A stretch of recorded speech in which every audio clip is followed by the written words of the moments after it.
Good morning students. In last lecture we have discussed about the multiple proportion.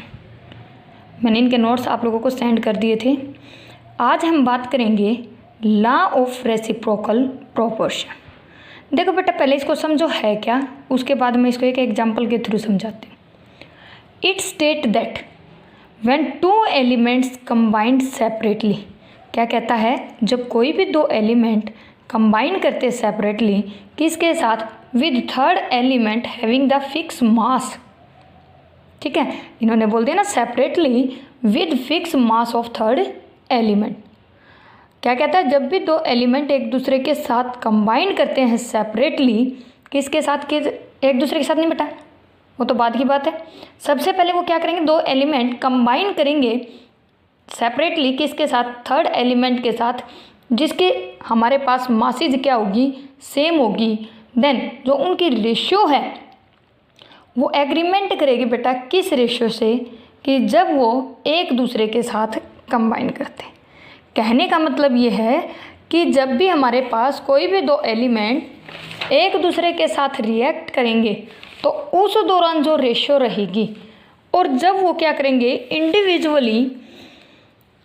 Individually किसी third element जिसका मास क्या है बेटा, constant है, उसके साथ रिएक्ट करेंगे, तो हमारे पास क्या कहलाएगा, लॉ ऑफ रेसिप्रोकल प्रोपोर्शन। देखो यहाँ पर आपके पास क्या है कि एक तो कार्बन ले लिया बेटा और एक सल्फर ले लिया।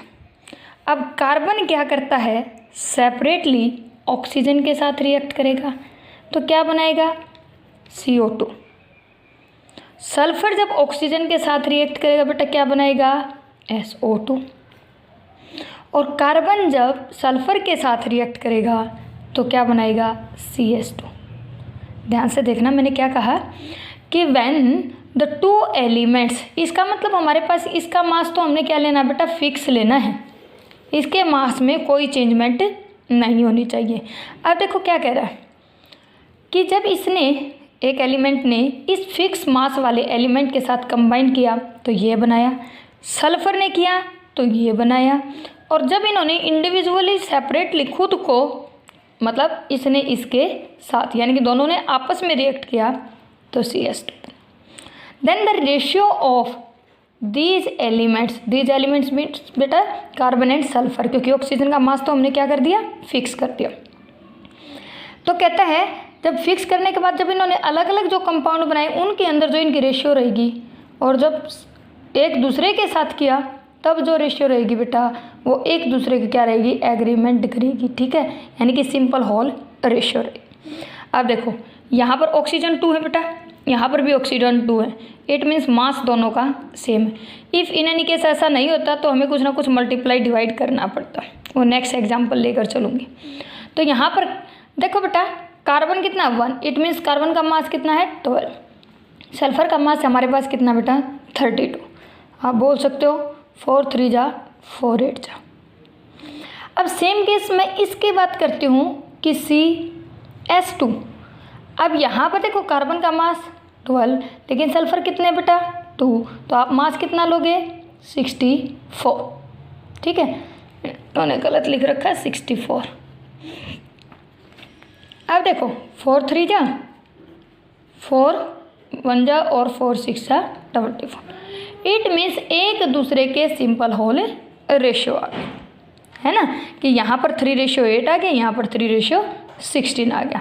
अब देखो हमारे पास जो लॉ ऑफ रेसिप्रोकल प्रोपोर्शन है बेटा, वो क्या स्टेट करता है, in all the chemical reaction, जितने भी केमिकल रिएक्शन है जिसके अंदर different substance always react in the ratio of their equivalent mass, और वो क्या करेंगे, उनके इक्विवेलेंट मास की रेशियो को फॉलो करेंगे। What is the equivalent mass, कि हमारे पास how many number of acids और बेस, यानी कि कितने H पॉजिटिव या कितने OH नेगेटिव आयंस देता है। इफ इन एनी केस है नहीं तो आप सिंपल बोल सकते हो एक दूसरे के मल्टीपल होल रेशियो। मान लो इस टाइप से आ गया, ठीक है, जैसे कल हमने किया था लॉ ऑफ मल्टीपल प्रोपोर्शन के दौरान। तो आप कोई बात नहीं कि इसके अंदर हमारे पास 3 3 है, लेकिन है क्या, एक दूसरे के मल्टीपल। ये 3 1 जा 3 है, ये 8 2 जा 16। क्लियर बेटा। अब देखो एक सेकंड एग्जांपल लेकर चलती हूँ मैं। सेम केस आपके पास क्या है, कोई भी दो एलिमेंट ले लो, मैंने ले लिया एक कार्बन, सेकंड ले लिया बेटा हाइड्रोजन, और क्या करवा दिया, इसको इंडिविजुअली एक फिक्स मास एलिमेंट के साथ कंबाइन करवा दिया, तो क्या बन गया CO2। अब इसको भी इंडिविजुअली इसके साथ, तो आपको पता क्या बनता है बेटा H2O। अब ये दोनों आपस में रिएक्ट करेंगे तो क्या बनेगा CH4। अब ऑक्सीजन का मास तो फिक्स है, तो रेशियो किसके देखने हैं बेटा, कार्बन और हाइड्रोजन के। ये देखना है इन दोनों की, जब इंडिविजुअली एक दूसरे के साथ रिएक्ट कर रहे थे तब तो रेशियो क्या थी, और जब हमारे पास डायरेक्ट रिएक्ट कर रहे थे तब रेशियो क्या थे। तो देख लो यहाँ पर कार्बन, यहाँ पर सबसे पहले जिसका मास फिक्स है बेटा वो देखो फिक्स है या नहीं है। यहाँ पर तो ऑक्सीजन कितने हैं 2 है, यहाँ पर ऑक्सीजन कितने हैं 1 है। या तो इसको 2 बना दो या इसको 1 बना दो ऑक्सीजन को, तो मैं इसी को 2 बना लेती हूँ। अब देखो बेटा यहाँ पर कार्बन 1, यहाँ पर हाइड्रोजन 4, ऑक्सीजन क्या है 2, ऑक्सीजन क्या है 2, इट मीन्स ऑक्सीजन का मास तो हो गया फिक्स। तो कार्बन का मास 12, हाइड्रोजन का मास 4, क्योंकि 4 एलिमेंट आ गए, तो 4 1 जा 4 3 जा, तो 3:1 आ गई बेटा। अब डायरेक्ट वाले में भी आपको सेम दिख रहा है कि कार्बन 1 है तो 12 मास, और हाइड्रोजन 4 है तो मास 4, 4 1 जा 4 3 जा, तो क्या आ गया एक सिंपल होल है रेशियो। कोई दिक्कत है बेटा इसके अंदर तो बता देना मुझे, ठीक है। नेक्स्ट क्या आता है बेटा गे-लुसेक लॉ। गे-लुसेक लॉ क्या कहता है, लॉ ऑफ कंबाइनिंग वॉल्यूम। ये वॉल्यूम का केस है, और मेनली ध्यान रखना बेटा इसके लिए क्या कहता है गैसेज होनी चाहिए, यानी कि जो रिएक्टेंट है वो भी गैस होना चाहिए और जो प्रोडक्ट है वो भी गैस होना चाहिए। इसने क्या कहा, when the gases react together, जब गैसेज एक दूसरे के साथ रिएक्ट करती हैं, there volume have the simple ratio together, उनकी जो वॉल्यूम होगी वो अगर सिंपल रेशियो है खुद के साथ भी, यानी कि जो रिएक्टेंट है उनके साथ भी, और with the product, also with the product, अगर प्रोडक्ट के साथ भी उनकी सिंपल होल रेशियो है, कब, जब वो क्या होंगे गैसियस इन नेचर होंगे, और सारे के सारे मेजर किए जाएंगे कब, under the same condition of temperature and pressure, कि ऐसा नहीं होना चाहिए कि हम टेम्परेचर या प्रेशर को चेंज कर दें। तो सबसे पहले कि ये किसके लिए एक्सप्लेन होगा बेटा, गैसेज के लिए एक्सप्लेन होगा।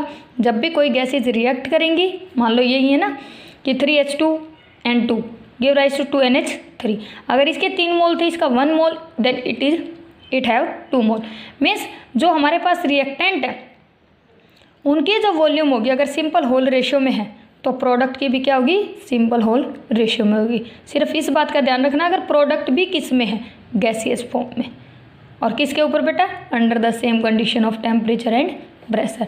अब 3 मोल लिए, इसको 3 वॉल्यूम बोल दो बेटा, 1 वॉल्यूम बोल दो, 2 वॉल्यूम बोल दो, ठीक है, तो कोई फ़र्क नहीं पड़ेगा कि क्योंकि 3 मोल है तो 3 वॉल्यूम, 1 मोल है तो 1 वॉल्यूम को कंटेन करेगा, और 2 मोल है तो हमारे पास 2 वॉल्यूम को। इट मीन्स वो कंटेन क्या करेगा, अगर प्रोडक्ट गैसियस फॉर्म में आ गया तो सिंपल होल रेशियो को कंटेन करेगा। फिर हमने बात की थी बेटा डाल्टन एटॉमिक थ्योरी की, और डाल्टन एटॉमिक थ्योरी के अंदर आपने 9th क्लास में पढ़ा भी था, मैं एक बार रिवाइज भी कर देती हूँ। मैटर स्मॉल इंडिविजुअल पार्टिकल से मिलकर बना हुआ होता है जिनको हम एटम्स कहते हैं। एटम को ना क्रिएट किया जा सकता ना डिस्ट्रॉय किया जा सकता। एटम सेम एलिमेंट के जो होते हैं उनकी आइडेंटिकल प्रॉपर्टीज होंगी, यानी कि आप हाइड्रोजन की बात करोगे तो बेटा प्रॉपर्टीज क्या होंगी सेम ही होंगी ना। अगर डिफरेंट एलिमेंट होंगे तो उनकी, और डिफरेंट एलिमेंट होंगे तो एटम्स भी उनके डिफरेंट होंगे, तो इट मीन्स डिफरेंट प्रॉपर्टीज को शो करेंगे। उसके बाद कहता है कंपाउंड जो फॉर्म्ड होते हैं जब एटम डिफरेंट एलिमेंट के एक दूसरे के साथ कंबाइन करते हैं तो वो हमेशा किस में करते हैं बेटा सिंपल, या आप क्या कह सकते हो इन्हें फिक्स रेशियो। मैं बार बार बोलती हूँ H2O। अब इसने एटम्स ले रखे बेटा 2 हाइड्रोजन के तो 1 ऑक्सीजन का, HCH4 1 कार्बन का तो 4। तो आपको पता है जब भी कंपाउंड बनते हैं तो उनके अंदर ये क्या लिख दिया सिंपल राइट रेशियो, यानी कि इनकी रेशियो सिंपल में लिखती, ठीक है, एलिमेंट्स की फॉर्म में। तो इसने क्या कहा explain the law of chemical combination, यानी कि गे-लुसेक लॉ को भी इसने एक्सप्लेन कर दिया था। बट इसकी लिमिटेशन क्या क्या रह गई थी बेटा, ये नहीं बता पाया कि ये केमिकल कंबाइन होते ही क्यों हैं। तो ये हमारे पास लॉ ऑफ कंबाइनिंग वॉल्यूम को तो एक्सप्लेन कर दिया, यानी कि जो केमिकल कम्बिनेशन है, बाकी को तो एक्सप्लेन नहीं कर पाया। उसके बाद कहता है जो इनका इंटरनल स्ट्रक्चर ऑफ एटम है, उनके आइसोटोप है, उनके आइसोबार है, उनके बारे में कुछ भी डिस्कशन नहीं कर पाया। What is isotope? Which have the same atomic number but different mass number, different atomic number but same mass number. ये तो कहता है why atoms of different element have the different properties. भाई डिफरेंट प्रॉपर्टीज क्यों रखते हैं different elements के atom? कि उनका मास अलग होता है, उनका साइज अलग होता है, क्यों? उसको एक्सप्लेनेशन ये नहीं दे पाया था। उसके बाद कहता है the difference in the atom and molecule, वो ये भी नहीं बता पाया what is the difference between the atom and molecule, कि हमारे पास इनके बीच डिफरेंस क्या है। तब इन लिमिटेशंस को दूर करने के लिए बेटा कौन आया? Modern atomic theory. उसने क्या कहा हमारे पास? कहता है एटम डिविजिबल है, मीन्स उसके अंदर इलेक्ट्रॉन, प्रोटॉन, न्यूट्रॉन एग्जिस्ट करते हैं। Atom can be created as well as destroyed. इसने तो ये भी कह दिया कि एटम यानी कि हम क्या कर सकते हैं, इलेक्ट्रॉन को बाहर भी निकाल सकते हैं, इलेक्ट्रॉन उसके अंदर एंटर भी कर सकते हैं। It means atom can be created और डिस्ट्रॉयड। लेकिन ध्यान रखना बेटा, केमिकल रिएक्शन में टेक्स प्लेस करने वाला एटम सबसे स्मॉलेस्ट पार्टिकल होता है। Atom of element can be change into other element. देखो नाइट्रोजन था हमारे पास, 14 के केस में था, न्यूट्रॉन डाल दिया हमने इसके अंदर। अब भाई न्यूट्रॉन डालोगे जिसका हमारे पास एटॉमिक नंबर तो नीचे क्या है 0 और मास कितना 1, और ये किसके अंदर कन्वर्ट हो गया बेटा 6 किसका एटॉमिक नंबर होता है? कार्बन का। क्योंकि अगर नीचे नंबर ऑफ इलेक्ट्रॉन चेंज हो गए बेटा तो समझ जाना हमारे पास क्या है, एलिमेंट भी चेंज हो चुका है। और एक साथ में क्या लिबरेट कर दिया? हाइड्रोजन। अब देखो टोटल 6 और 1 7 एटॉमिक नंबर, और ये 14 और 1 15 थे, ये 14 और 1 15, तो इनको चेंज भी किया जा सकता है। Atom is made up of सब एटॉमिक पार्टिकल, बता ही दिया मैंने, इलेक्ट्रॉन, प्रोटॉन और न्यूट्रॉन। लेकिन मैंने कहा कि केमिकल रिएक्शन में टेक्स प्लेस करने वाला एटम सबसे स्मॉलेस्ट पार्टिकल होता है। जो एटम्स हैं सेम एलिमेंट के, वो क्या कर सकते हैं? डिफर कर सकते हैं, and that of the different element में भी, वो सिर्फ और सिर्फ किसके कारण बेटा? देखो इनके आइसोटोप के कारण, है ना, कि मास अलग है ना, एटॉमिक नंबर भी है वो अलग है, लेकिन सॉरी मास तो सेम है, एटॉमिक नंबर अलग है। तो इट मीन्स हमारे पास आइसोबार की बात कर रहा है या आइसोटोप की? आइसोबार की, ठीक है। यहाँ पर ध्यान देना बेटा। उसके बाद mass of an atom can be changed, क्योंकि आपको पता है हमने क्या कहा था law of conservation of mass में, कि mass can neither be created nor be destroyed but it can be change from one form to the another form. भाई यहाँ पर कहते हैं मास चेंज हो सकता है, किसके अंदर? एनर्जी के अंदर, ठीक है। वहाँ पर यहाँ पर क्या कहता है बेटा? Ratio between the combining atom में और मे नॉट बी सिंपल। भाई जो रेशियो है वो 1 2 3 4 5 नहीं, वो क्या हो सकती है 12 22 11, इतना भी हो सकते हैं। Is a whole number ratio but not a simple. Whole number ratio तो है बट सिंपल नहीं है, ठीक है। यहाँ पर कुछ फार्मूले रिप्रेजेंट कर रखे हैं कि हमारे पास किसी भी एलिमेंट्स को, किसी भी कंपाउंड्स को कैसे हम रिप्रेजेंट कर सकते हैं, ये आपको पता है। उसके बाद कहता है बेटा एटम। एटम का मैंने बताया कि atom is the smallest particle of atom that take part in a chemical reaction. बेटा इलेक्ट्रॉन प्रोटॉन तो बाद में जाएंगे ना, जब हमारे पास कोई एटम ही नहीं होगा तो इलेक्ट्रॉन प्रोटॉन कहाँ पर जाएंगे? तो आपके पास क्या होना चाहिए कि केमिकल रिएक्शन में टेक पार्ट करने वाला तो स्मॉलेस्ट पार्टिकल एटम है, बट एटम के अंदर भी सब एटॉमिक पार्टिकल होते हैं, इलेक्ट्रॉन, प्रोटॉन और न्यूट्रॉन। ओके बेटा।